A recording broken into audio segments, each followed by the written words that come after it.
It's a terrific Tuesday evening here in the city of Lagos. Hello and welcome to Game On, coming to you live from the studios of News Central Television. My name is Babatunde Kweki. Thank you again for joining us as together we'll be traversing the world of sports, Nigeria, Africa, and beyond, bringing you all the latest breaking sports news as they have been occurring. Welcome once again. Don't forget, you can join our show using our social media handles. That's X, Facebook, and of course, Instagram. And also streaming live on YouTube, which means anywhere in the world, any continent, any country, any city, you can join Game On. Welcome once again. I'm not doing the show alone. Okpe Adebari joins me again. Okpe, thank you so much for joining. It always seems as if it's almost a two-man team every Tuesday. Yeah, but I love it. It's a good tag team, yeah? So we're going for the championships. Yeah. So that's right. It's called Tag Team Tuesdays here on News Central. Well, it's me and Okwe. But don't worry, we'll be bringing to you some of the finest minds in journalism and beyond sports journalism, bring you their unique take on plenty going down across the world of sports, especially as it concerns Nigeria. And speaking of Nigeria, let's start with our first story. Of course, you do know, you might have heard that there was supposed to be an international friendly match between the Super Eagles of Nigeria, runners-up at the last Africa Cup of Nations, and reigning world champions Argentina. Well, that match has been cancelled. It was originally scheduled to hold in Los Angeles, in the United States of America, on the 26th of March, but according to reports from respected international football journalist Shino Okeleji, that game was called off due to the short time to process visas for the Nigerian delegation. And according to Okeleji, the organizers have now replaced Nigeria with Costa Rica. The game between Nigeria and Argentina was originally meant to be played in China, but was cancelled over a row involving Lionel Messi. The reigning World Player of the Year was contracted to feature for his club Inter Miami against a Hong Kong selected 11, but Messi didn't feature in that game, citing injury, a move which did not go down well with the organizers of that game.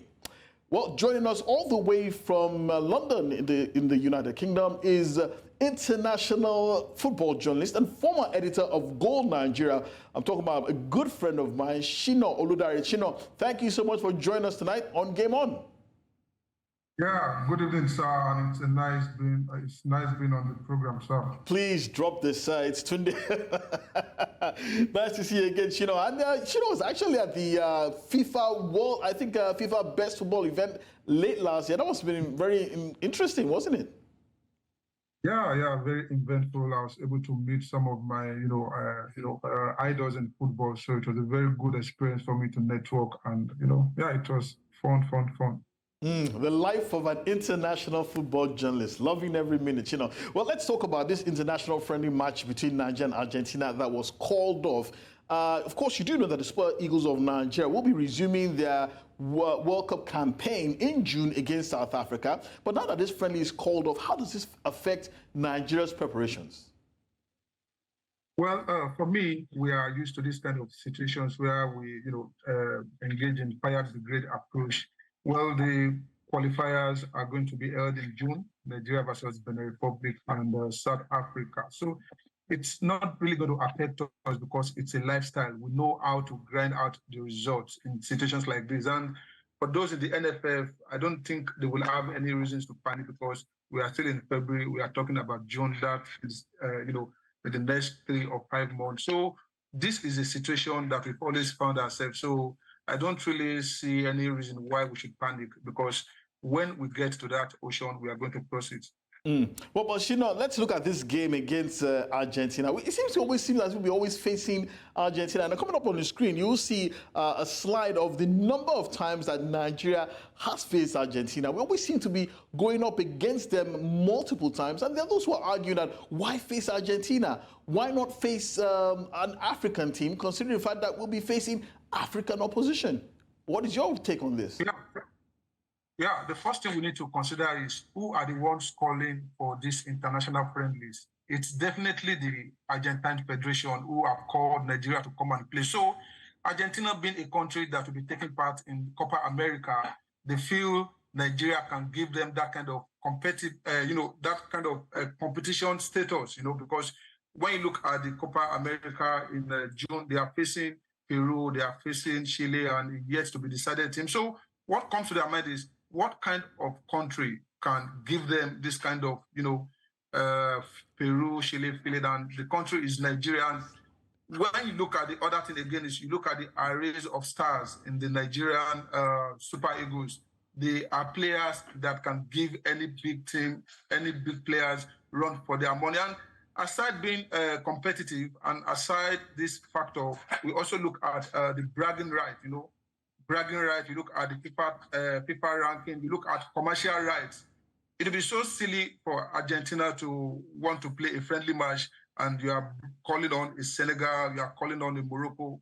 They won't make much money. They won't make any money. But Nigeria, people would want to watch, people would want to go out, and that is more money for the organizers. And talking about the Argentine national team, we've played them 3 times in terms of international friendlies. In 2011, we played them twice. We won 4-1 in Abuja, and the return, that's the reverse picture in Bangladesh. We lost 3-1. And, fast forward to 2017, we defeated Argentina 4-2. So when you look at the history between Nigeria and Argentina, it's more than just friendly, bragging right, and so many other factors. But you can't just say that we are facing Argentina. Who is calling for these international friendlies? It's not the NFF, it's the Argentine. So they know what they want to achieve. They are facing Peru, they are facing Chile, and they feel, okay, let's give Nigeria a try. And because Nigeria, as it is now, we are very, very hot. Forget the fact that we didn't win the Nations Cup. We are still a force to be reckoned with in football. Of course, talking about competitiveness, we've played 16 friendly matches dating back from 2019. We've won just 1, we've lost 9, and we've only played draws on 6 occasions. So different strokes for different folks, but I just know that it is just a mere friendly. So yeah, friendly for friendly's sake. Well, Shida, I mean, the stats that you just ruled out now are particularly damning. 16 friendly matches, just one in the last few years. The point really is, do we really learn anything from these friendly matches? Or is this just an avenue for the NFF to make money? Because for those who don't know, Argentina were actually going to pay Nigeria an appearance fee. So do we learn anything from these friendly matches, or it's just simply about the money? Yeah, most times it's simply about the money, because you look at the kind of oppositions we've played over time, and you want to, ask yourself, why will Nigeria as a look at the opposition we've played over the years. We've played Mozambique, we played Saudi Arabia, we played Costa Rica, Guinea, we played Cameroon, we played Ecuador, we played Algeria.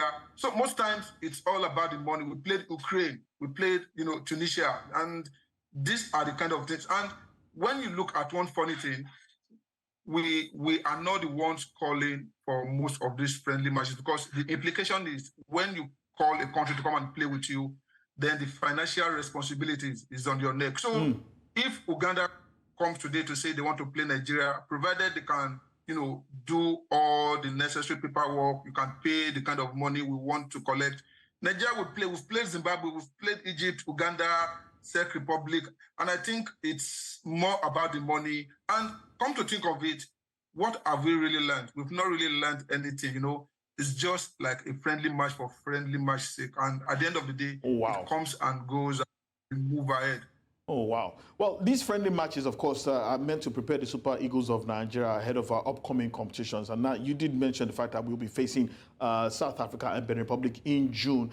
So what kind of friendly matches should we be looking for? What kind of preparation should we be looking forward to ahead of those games in order to ensure that the Super Eagles do maintain their status as one of the highest ranked teams in Africa and can get back into that qualification scheme for the FIFA World Cup? Recall, we started our campaign with 2 very, very poor draws, one at home to Lesotho, the other away to Zimbabwe. What kind of friendly matches should we be playing now in order to prepare the Super Eagles for those encounters? Now, if I'm the NFF, if I have a decision to make as a member of the NFF, I would look at trying to play, teams that are very, very solid. And when you talk about a very strong team in Africa, you want to mention Senegal. I don't mind playing Ivory Coast again. I want to play Equatorial Guinea and all those, giant killers at AFCON, because they put us in shape. Because South Africa are not coming to play against Nigeria. Benin Republic, remember, they are managed by our former manager. So yeah, get on the roll. Yeah, I want to be purposeful. I won't just play to the gallery. I would play a team that would even beat us because I want to be the best against these two countries. So going to play Argentina again. Now, you mentioned the fact that we are playing Argentina because we want to prepare for our World Cup qualifier. I would say no. It is Argentina who really needs the friendly match because they are playing Chile and Peru. So, but we've always been saying we don't have money. There is no money in the NFF. So it may be very difficult for the NFF to say they want to foot the base of a friendly match through their match organizers. Well, we've been speaking with Shino Oludare, international football journalist. Thank you so much for your time, Shino. And hopefully we'll be able to get you back on this same show when the Super Eagles do finally play some kind of preparatory match ahead of those games coming up in June. Very big thanks to you, Shino. Thank you so much for joining us. Yeah, thank you, sir, for having me, and we can only hope that Nigerian football continues to always. Thank you very much, Shino. Well, okay, you did hear Shino talk about the fact that he would really like to see a team that could beat Nigeria. And if I do recall, some said it was that loss against Guinea in that friendly match before the AFCON Cup of Nations that was the stimulus for the Super Eagles to actually do as well as they did at the AFCON Cup of Nations. Definitely, I think it was, because if you take a look at the two friendly games that were played before the start of AFCON, it gave Pesero a chance to experiment with different formations. In the first game, the one before Guinea, he experimented with a 4-3-3, and then in the game against Guinea, that's when he actually experimented for the first time with a 5 at the back. And during the tournament, 3 at the back. Right, 3 at the back, and then going into the tournament, that's what he went with. Look, it's very important that we play good friendly games just before this game. We were talking about the Super Falcons yesterday on the show. I did say to you that I feel like they should try and get a friendly match or play a friendly match before we play against South Africa in the next Paris 2024 qualifiers. Now talking about Bafana, we're going to face them in June. Yesterday, they announced that they've got 2 friendly games lined up. They're going to play against Andorra, and I think they're going to play against Algeria as well. So that just goes to show you that, look, the boys. Yeah, they're getting ready. They're coming to play. And obviously, they're not going to forget the sad semi-final loss against Nigeria. They would want revenge. So is it that Bafana are taking this encounter much more seriously than Nigeria? Of course, today we took our piano from them. Now it's our piano. Loads were at stake there. So there's a lot of rivalry there. They want to prove a point. And honestly, they did play good football against us. So this is talking about the World Cup now. And then talking about this, who's going to be the next coach going into the qualifiers and the friendly games? That's still not settled as well. So those are issues that the Nigerian Football Federation already have to decide on. Will Jose Pesero stay or go? I do know that there's an ongoing conversation, but it's something that they really have to sort out as quickly as possible. Speaking about Jose Pesero, one of his key players at the AFCON Cup of Nations was Stanley Nwabali. Hitherto unknown to a lot of football fans in Nigeria, the Chippa United goalkeeper joined the Super Eagles in South Africa and was definitely one of the standout players. And he was really in line to be named goalkeeper of the tournament, if not for the remarkable performance of Rowan Williams of South Africa. And he's been speaking recently about his future in Chippa United and in the PSL. And he's saying that he's willing to stay for 2 more years at the club if things remain the same. Let's quickly take a listen to Stanley Nwabali, who was speaking quite recently. When you're playing under understanding chairman, everything comes. Confidence comes. Imagine playing under a chairman who wants all his players to be comfortable. You must work for this man. Even when you're in or out, you must work for this man. Like, to be honest, I really wish to play more 1 or 2 years with him. I really wish. But if it's his wish, fine. But I really wish, because he's a nice man. Like, I said earlier, he wished me well. So I really want to show him this love, maybe once again. But I just wish. But if it's end of my season with the club, ending of the season, so be it. But if it's something I'm going to still continue, so be it. Chief Stanley Nwabali at your service, speaking about his future at Chippa United. Okay, now, this is one of the biggest questions that had been coming out of the Africa Cup of Nations. Was Stanley Nwabali going to return to Chippa United? There had been talk about there had been some threats. It's been dispelled. He's back at his club. There's also the fact that the transfer window had closed by the time that he had returned to Chippa United. So no move was going to be made. But we've heard stories about interest from even the PSL, Kaiser Chiefs possibly, and European clubs. So there might be some movement in the summer. Definitely, there might be some movement. Is there going to be movement? We're not really sure, because if we were Mpengese, the chairman of Chippa United, during the tournament, just before we played South Africa, he put out a very, very brave statement, being in controversial. Support, would say very controversial as well, being in support of Stanley Nwabali against his own country, Bafana, and South Africa. So obviously he loves Stanley. Personally as well, I love the personality of Stanley Nwabali. Is it that he loves Stanley, or he understands the fact that he can make a tremendous amount of money from Stanley Nwabali? It was a business move, in my own opinion. Coming out to do that against your own home country, against other PSL clubs as well, that was a brilliant move by him. And obviously, he's putting Stanley out there in the open. Also, other international journalists have taken note of Stanley Nwabali. I mean, he's a modern-day ball-playing goalkeeper. He commands, very comfortable on the ball. Commands his defense as well. I mean, taking a look at the type of formation that we did play, sometimes a 3 at the back, going forward, a 5 at the back while defending. He was very vocal, knows how to communicate with his players, and he's not afraid to put anyone in their place. I love that from a goalkeeper, and then the ball playing as well. So he's got a lot of attributes that honestly speak to European clubs and teams that like to play at the back and teams that like to play free-flowing football. So Stanley Nwabali is definitely one to look out for in the future. So if you were his manager now, what advice would you be giving to Stanley Nwabali? Of course, he's regarded as one of the finest goalkeepers in the PSL, and there's very serious talk coming out from Kaiser Chiefs that they're looking for a new number one. Kaiser Chiefs, of course, one of the biggest clubs in the PSL, fallen giant somewhat because of the rise and continuous rise of Mamelodi Sundowns, but a good club nonetheless. There's also talk of maybe in North Africa, Europe as well. If you were Stanley Nwabali's manager now, what would your advice be? He's 27, by the way. He says he'd like to stay at Chippa United for 2 more years. Is time running out for him to make that big move, or can he still make it at some point in the future?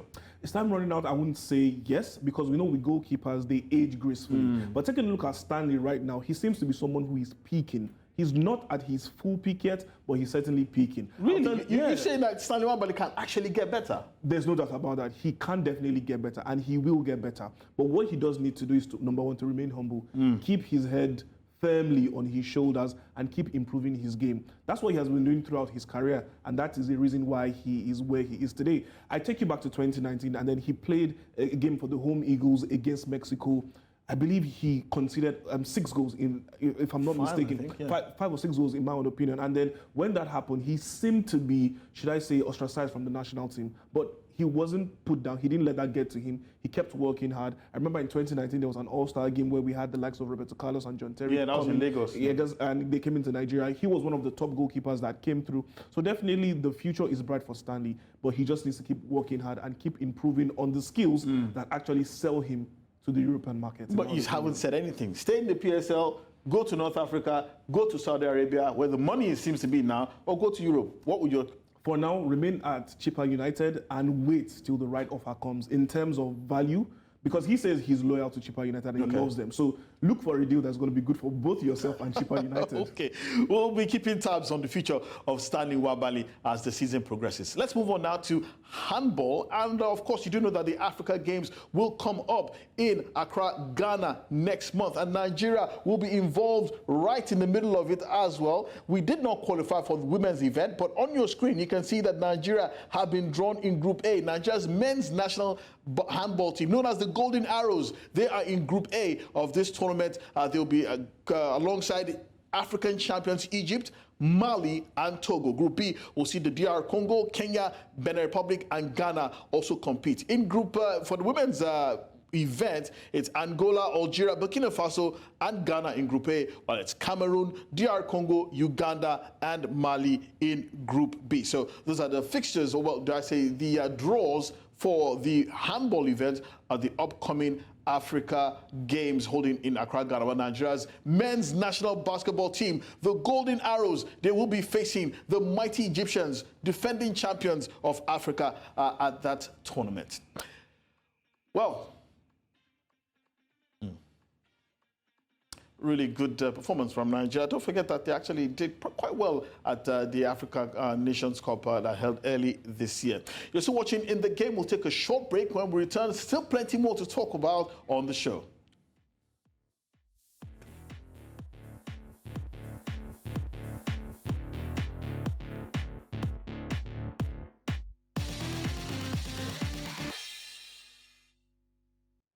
Thank you for staying tuned. You're still watching Game On here on News Central Television. Okwe Adebari is still with me, and together we'll be looking at some of the very interesting things that have been happening across the world of sports over the last 24 hours. And speaking of interesting, our next topic is actually, it has to do with, motorsport. The first ever Danfo Rally was held in Lagos over the weekend. Yes, you heard me right, Danfo Rally. All of us know the ubiquitous yellow and black minibuses that traverse through the streets of Lagos, that are the lifeblood of the city, bringing public transportation to the masses. Well, there was a Danfo Rally at the weekend, and it was very, very interesting. Okwe Adebari was actually there to be telling us much more about that, but take a listen to what happened over the weekend.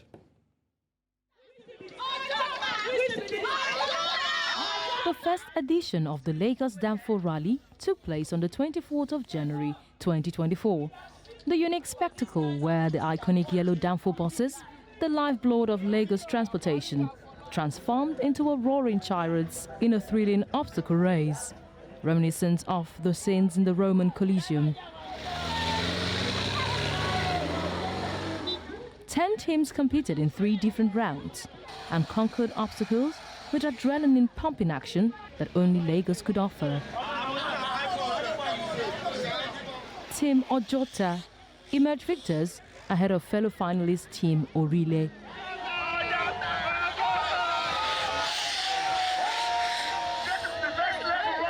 It was a joint work from everybody on the team.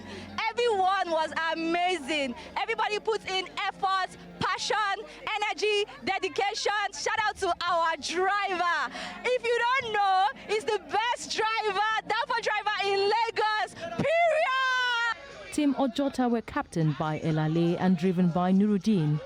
The event took place at the Imperial City in Orange Island, Lagos State.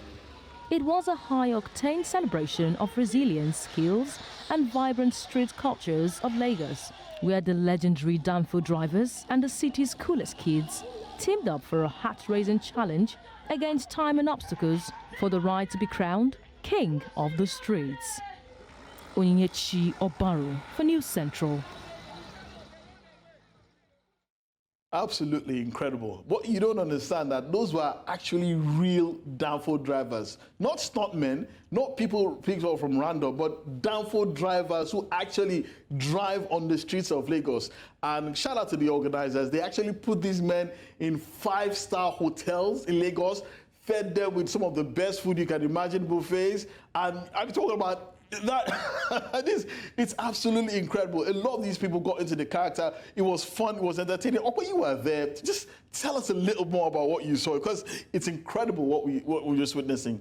I think, first of all, going into the event, I did not know what to expect. I love the fact that we decided to coin our own version of motorsport because, you know, we're accustomed to what we see outside the country in terms of the X Games, and then we see people with dirt bikes and quad bikes. But then we made this our own in terms of motorsport, and then we had our very own type of Danfo rally race. And honestly, it was very, very interesting. We had the real Danfo drivers coming, but then the combination of the celebrities and social media influencers was the really, really interesting factor for me. Because you see these people online and then you imagine, oh, how are they going to get into character and whatnot. But honestly, they got into it, they got soaked in it, they loved it so much.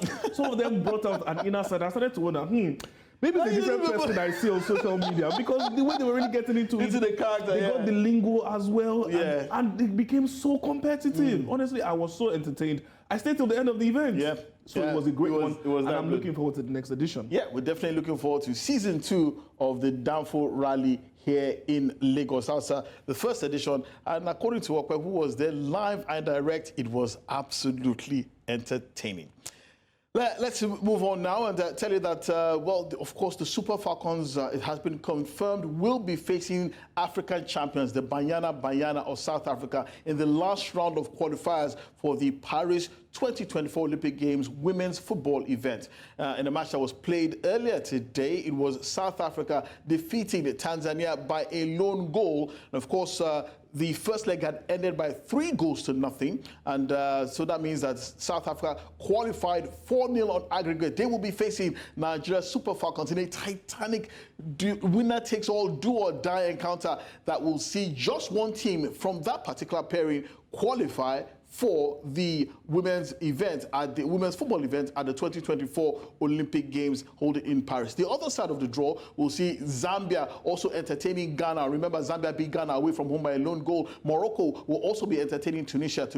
Morocco defeated Tunisia 2-1 away from home in the first leg. So the winner of those two encounters will face off, while it is confirmed Nigeria will be facing the Banyana of South Africa. Well, an interesting thing happened during that game between Nigeria and the Indomitable Lionesses of Cameroon. There was actually, believe it or not, a juju scare. The Camerooners were accusing the Nigerian national team of using, do I say voodoo or black magic, to prevent the ball from going into the net. It caused quite an uproar as the Cameroonian ladies were trying to break the voodoo, as it were. They claimed that they were doing everything womanly possible, if I may use that word, to try and score, but it didn't work out for them. So they were trying to break the jinx, as it were. And you could see reigning Africa Women's Football of the Year, Assistant Oshuala, trying to stop the Cameroonians as well. There you go, Assistant Oshuala shoving the Cameroonian player to get back, but another one tried.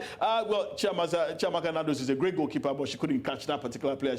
She's trained to catch footballs and not people, so that's not surprising as well. So we have a very interesting topic tonight, Okwe.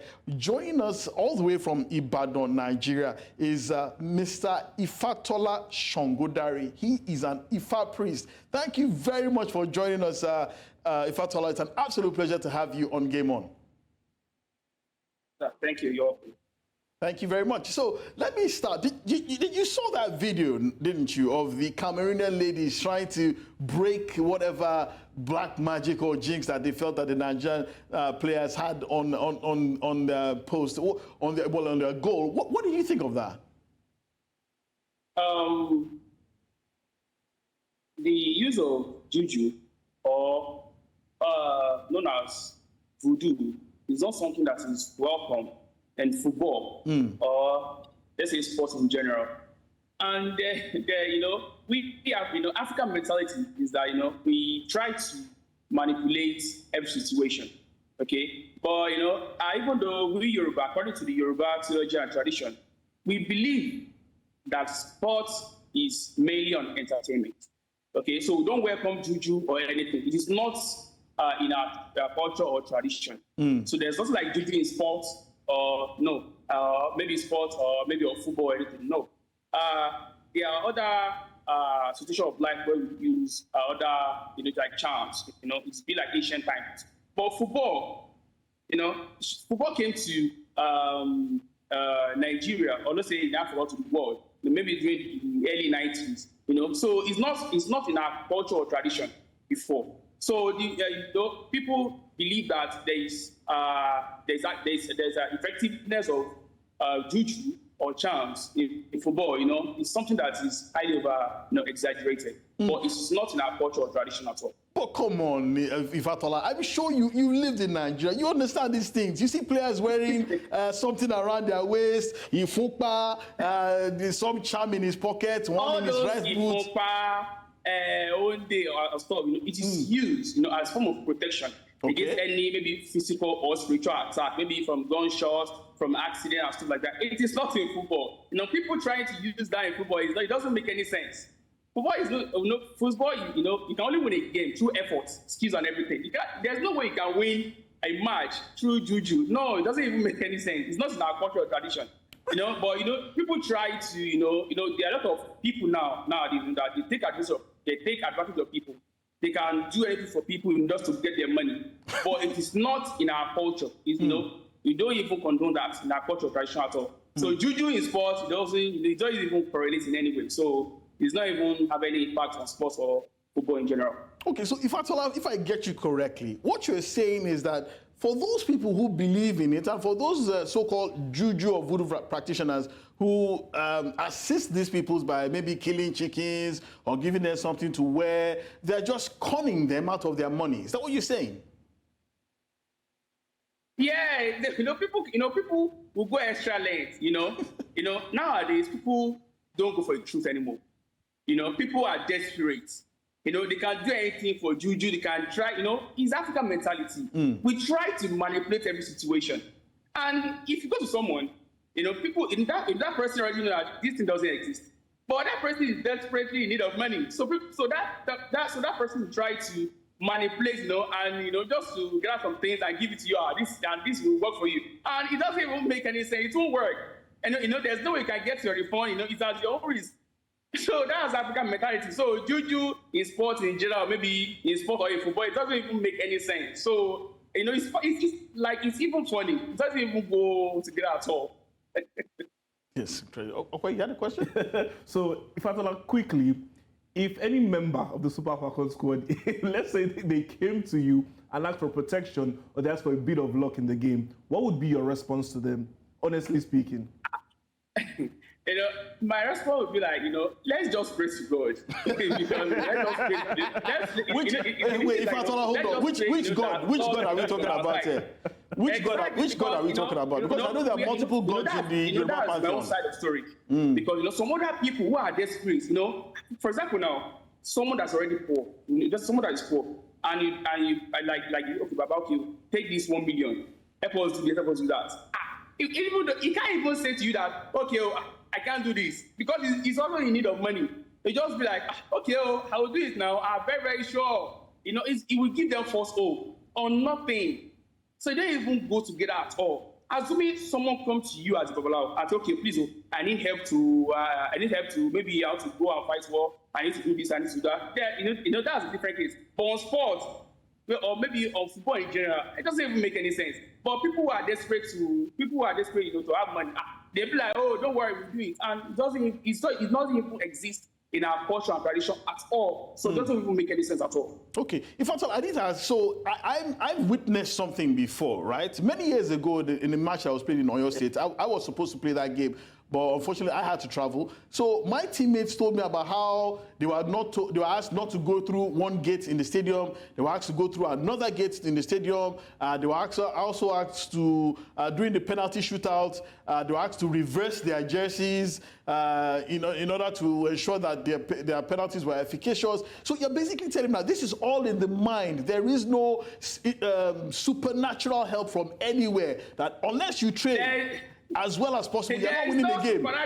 Ogun is not going to come down. Shango is not going to come and help you. Unless you train, unless you are focused, there's no spiritual help anywhere, But, people won't tell you the truth.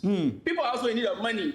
So they will tell you anything. They can give you anything, just to get your money. So it doesn't even make any sense at all. Okay, for example, Tai, Pogba here, do this, do that. No, if you win, you win. So if your effort is have to win, then you win. So there's no supernatural power that help you win a match or so. It doesn't even exist at all. It doesn't make any sense. So if I get you correctly, now assuming two teams are playing, and both of them, of course, they're in their pre-match huddle. This one prays to God. This one also prays to God for victory. Both of them praying for victory.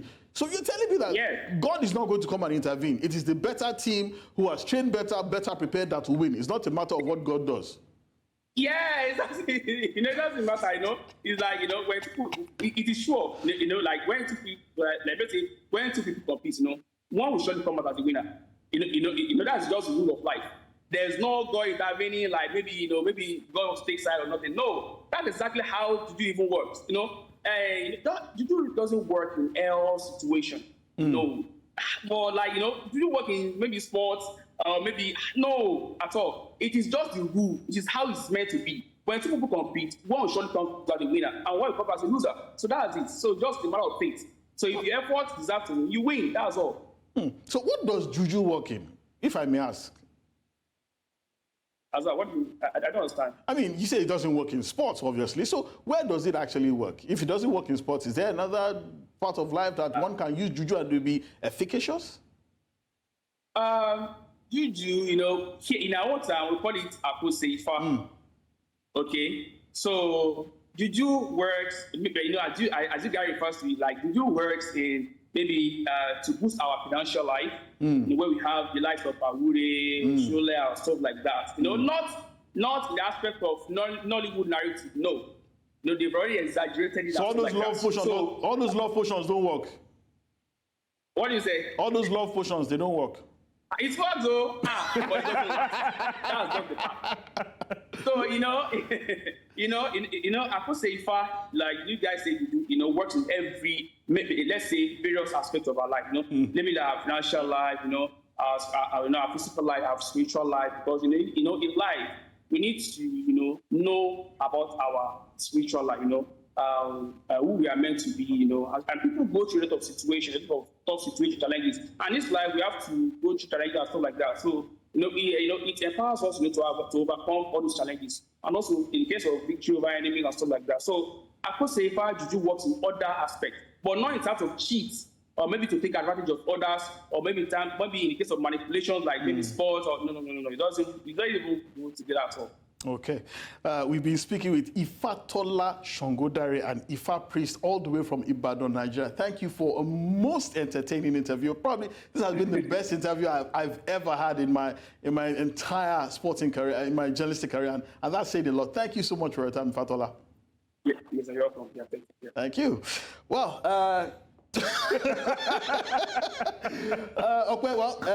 one thing at least love potion works. That one works.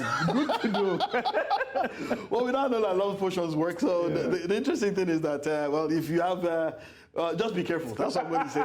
But it's interesting. So he's pretty much saying that this is all in the mind. That it's not a question of some deity coming down and saving the ball from the going in or helping you to score a goal. So pretty much what those Cameroonian girls were doing was actually uncalled for. Exactly, and I think they were just overly superstitious. I was listening to Deborah Abiodun in the post-match conference, and when she was speaking, because the journalist actually directed the question to Randy Waldrum, and he then said he knows nothing about it, he will let Deborah speak. When she was speaking, she said, look, we are Christians and Muslims. We believe in God. We pray to God. We do the preparation during days before the game, and then we just commit everything into the hands of God. So at the end of the day, because we always see Nigerians and Nigerian teams praying before, at halftime, and at the end of games. So at the end of the day, I think it's just superstition. Okay, just listen to what Randy Waldrum was saying, and Deborah Abiodun as well after that incident.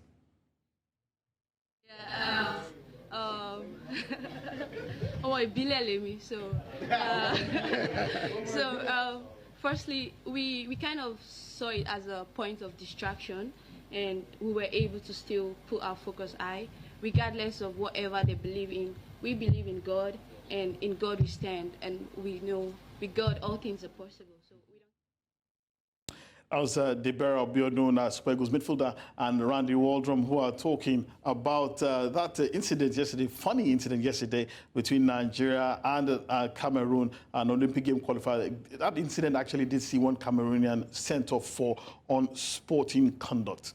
Well, still talking about women's football, let's tell you that there was a major upset in international women's football today when Mexico defeated the United States of America by 2-0 in a Women's Gold Cup competition played early today. The middle of the field, Jaden Shaw comes back and a high shot off the post. What a save! And Caceres a double save by Nair. Comes Paleo, who had that rocket of a shot that went off. Remarkable scenes for Mexico, who defeated the United States of America by 2-0 in the CONCACAF Gold Cup today. Only the third ever time in the history that Mexico have beaten their bigger and more illustrious rivals. Let's leave women's football behind for a while, and let's get back to the men's game, where there is a growing injury list for the Super Eagles of Nigeria. No fewer than 3 first-team players at the last Africa Cup of Nations are currently out injured, and 2 of them have undergone surgery. Of course, you do know that team vice captain and AFCON player of the tournament, William Truss Ekong, has also undergone surgery in Finland. He's also he'll be recuperating right now, but we hear that he will be out for most likely the rest of the season. He's also joined by Zaidu Sanusi, who we hear just today, in faraway San Francisco in the United States, has also undergone surgery, which we hear was very, very successful. So that's 2 Super Eagles players who have also undergone surgery. And there's also Ola Aina, who plays for Nottingham Forest. He hasn't played for his team ever since he came back from the Africa Cup of Nations, because according to his coach, Nuno Espirito Santo, he's also injured as well. So William Truss Ekong, Zaidu Sanusi, Ola Aina, All of them are on the treatment table. 2 of them have undergone surgery. We're not too sure whether Ola might require surgery as well. But okay, I have to come to you. A lot of people have talked about Joseph Pesero's squad management at the AFCON Cup of Nations, that he was just persistent with a certain group of players. He took 25 players to the AFCON Cup of Nations, used probably like 16 throughout the entire tournament, and some say he probably ran this team into the ground. And that's why we see the kind of injuries that we're seeing right now. But on the flip side, in defense of Pesero, these are the only 3 that we know that are injured right now. We saw Calvin Bassey and Alex Iwobi scoring. We also saw Victor Osimhen also scoring as well. So maybe this is just one of those things. No, I don't agree. Because I take a look at William Troost Ekong. Okay. His right thigh was heavily strapped for the entirety of the tournament. And I'm very sure that most likely he must have been taking painkillers before and after games. You take a look at Ola Aina in the final and semi-final, most especially. In the semi-final second leg, personally, I could see that he was struggling. And then going into the game in the final, I mean, he was absolutely cooked by Simon Adingra. But we know Ola Aina to be very, very athletic and to be tracking whoever his opponent is. So you think his injury might have actually caused definitely because affected him in that final? Yeah, because his coach at Nottingham Forest did say it. He first of all picked up the injury during the semi-final, and then obviously no time to recuperate properly. And but obviously, into the final. Then again, all these players are patriotic. They want to play for their country, and then they went ahead with the injuries, and then now we're facing the repercussions of playing through injuries. Oh, wow. Well, hopefully all these 3 players will be back in time for the FIFA World Cup qualifiers that are coming up in June, talking about William Troost Ekong, vice captain of the Super Eagles of Nigeria, and AFCON 23 player of the tournament, Ola Aina, wing-back extraordinaire who plays for Nottingham Forest, and not forgetting the very reliable Zaidu Sanusi who plays for FC Porto. Ola Aina, we hear he hasn't had the surgery yet, but Sanusi and William Troost Ekong have undergone successful surgery and are currently recuperating. Speaking about players who are currently in hospital, let's also tell you that a sad situation occurred today. Swedish midfielder Christopher Olsen, we hear he's on a ventilator in hospital. Okpa, you want to tell us about that?